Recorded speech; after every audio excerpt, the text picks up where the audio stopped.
What's up, guys? Welcome back to another episode, a very special episode of the Hades Hell Mode series.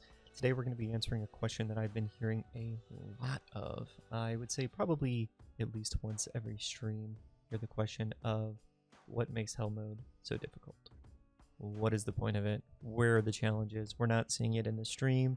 We understand that you're having some challenges when you're increasing your heat, but we don't understand why.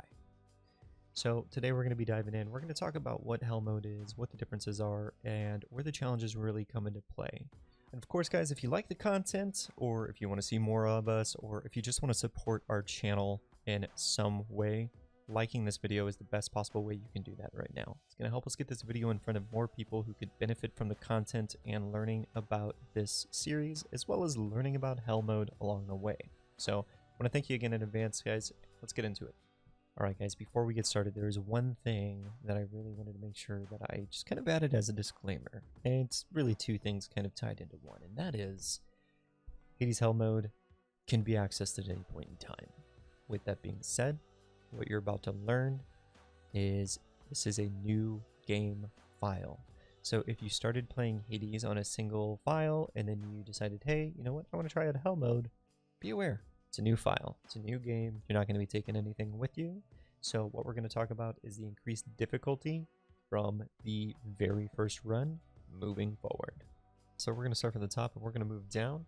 Starting with hard labor, 25% additional damage from your enemies. So that's an additional 1/4 of their damage on top of their entire damage.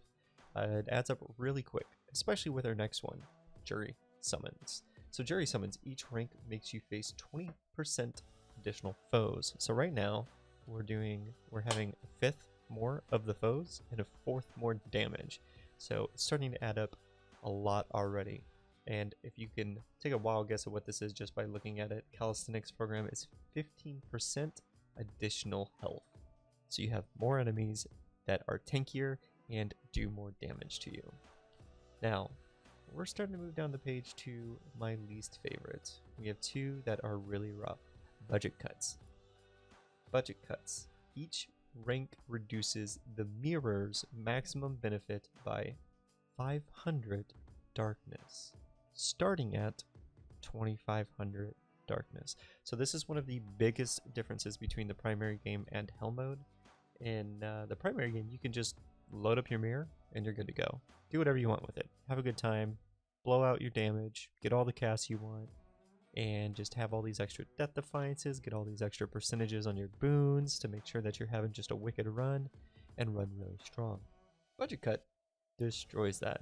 Now, granted, these options are available once you do increase heat. It's not something you have to do. These are required. These are the base ones that you can't get rid of.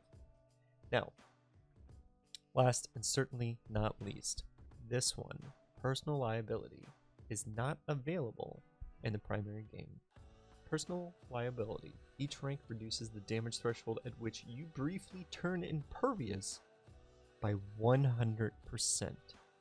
So in the primary game, when you take damage, you turn impervious for a very brief period of time. When we're moving into Hell Mode, you don't get that at all. So I want you to think of some of those enemies that might hit you multiple times. Maybe a witch, or also known as a splitter, that throws the purple balls at you. If you run into one of them, you take damage, the other two just kind of bounce off of you. If you get hit by it in Hell Mode, you're going to take all 3 shots. So not only are you going to have increased damage, more enemies, they are going to be tankier, you're going to naturally do less damage and have a less probability of having greater boons.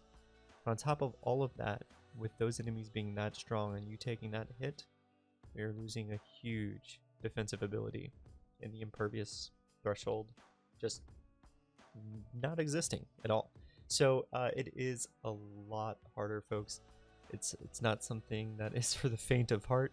I've talked to a few people that are starting in Hell Mode, for the first time playing through the game, and it looks pretty stressful from the outside, I'll tell you that much. Last but not least, we're going to go through the mirror. I want to keep this video as short as possible so you guys can enjoy the content and move on with your day, but but I think this is still incredibly important since we only get 2500 darkness. We're going to jump into what my current build is. I'm going to talk quickly about the points that I think you should keep no matter what, and then the ones that you absolutely can change depending on the build you're going for.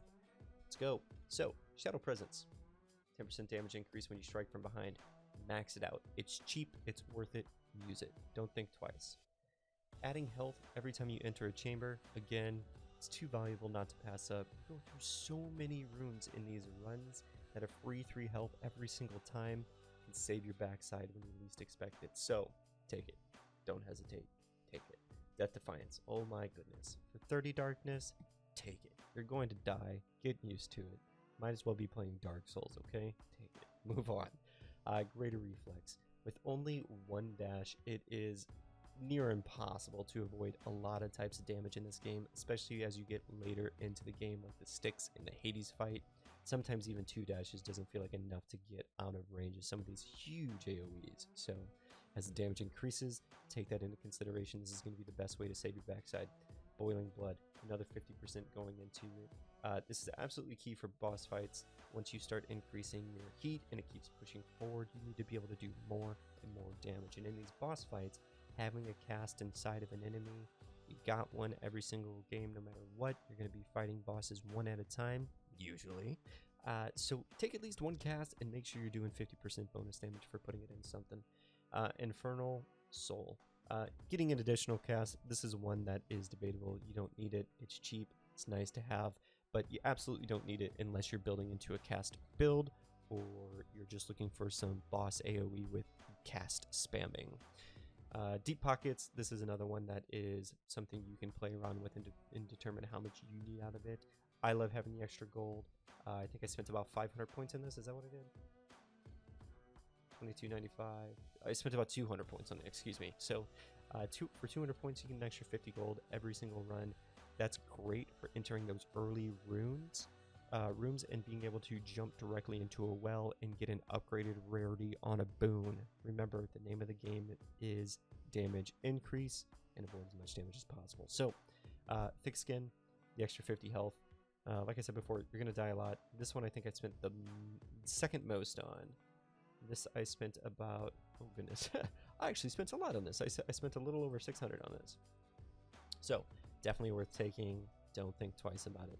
Take the health. You need to get used to the playstyle of the game before you can just really get acquainted and just feel super powerful and super comfortable. So, Privilege Status. This is one of the ones I say you absolutely have to take every single time, unless you're planning on building something that doesn't use status effects, which you should be at the very least weakening your enemy, because if they're going to be doing more damage to you, you need to be able to mitigate some of that, and that is the best way to do it.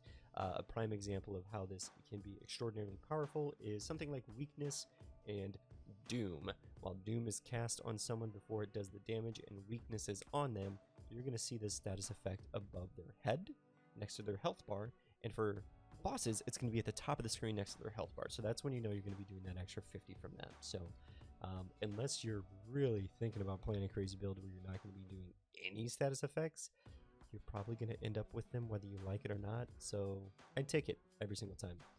Olympian Favor. I think I put about 1,000 points into this, no joke. 1,000 points. I'll back down to it and then I'll crank it back up. 24.95, 14.95. So yeah, we put exactly 1,000 points into it, and it gives us 20% chance of getting 1% greater chance, or excuse me, 20% greater chance that our boon is going to have a rare effect. Now, the reason I opted here instead of God's Pride and Fated Authority is those two are extraordinarily expensive on your points. So if I wanted to take that, that's going to cost me a lot in other categories. And let's say I end up increasing this by 10%. Well, if I fail on getting an epic, it doesn't mean it's going to fall back and land on a rare. I'll just more than likely get whites more than anything, just your commons. So, yep, way too expensive. Fated Authority, kind of cool. But come on, it's, I believe if I remember correctly, it's 1,000 darkness to reroll a room. Let RNG take you on a journey. Have some fun. Learn some new builds. Don't rely on what you're used to, because I promise you, it's not going to get the job done. You're going to have to mix it up and learn some new things. That's going to do it for the mirror, and we're going to close it out here also. If you did enjoy the video or you think someone else could benefit from it, give this video a like. Let's get it in front of more eyes so they can enjoy it as this game continues to grow. We got another big update coming out in 12 days, and this is the perfect time to start pushing this kind of content so everyone can get ready, get used to this mode as it continues to grow. We got new gods coming out, and we have a lot more content coming to the game soon, so I'm super excited. If you guys are too, let me know about what you are most excited for in the comments below. I'd love to hear what the community thinks. Thanks guys, and I will see you next time.